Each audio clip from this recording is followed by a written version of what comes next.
Hi guys, আমার নতুন চ্যানেলে তোমাদের অনেক স্বাগত।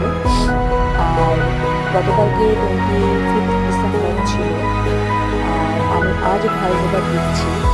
আর আমি আর আমার ছেলে আমাদের দুর্গাপুর জাংশনে বেড়াতে গেছিলাম। বেশ সুন্দর মোমেন্ট কাটিয়েছি, আর ছোট ছোট ক্লিপিং তোমাদের সামনে তুলে ধরলাম। আর আমরা খুব আনন্দও করেছি।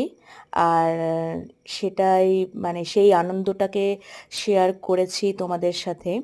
তো আহ, তোমরা এই ক্লিপিংগুলো দেখো, তোমাদের যদি ভালো লাগে অবশ্যই আমাকে কমেন্ট করে জানাবে। হ্যাঁ, তোমরাও, আমরা যেরকমভাবে আনন্দ উপভোগ করেছি, তোমার এই তোমরাও আমার এই ছোট ছোট ক্লিপিংগুলো দেখে আনন্দ উপভোগ করতে পারো। আর তোমাদের এই, তোমরা যারা দুর্গাপুরে থাকো বা দুর্গাপুর থেকে দেখছো, তারা তো, তোমরা জাংশনে অনেকেই বেড়াতে যাও। দুর্গাপুরে যারা বাইরে আছো তারা সবাই জাংশনে বেড়াতে আসবে।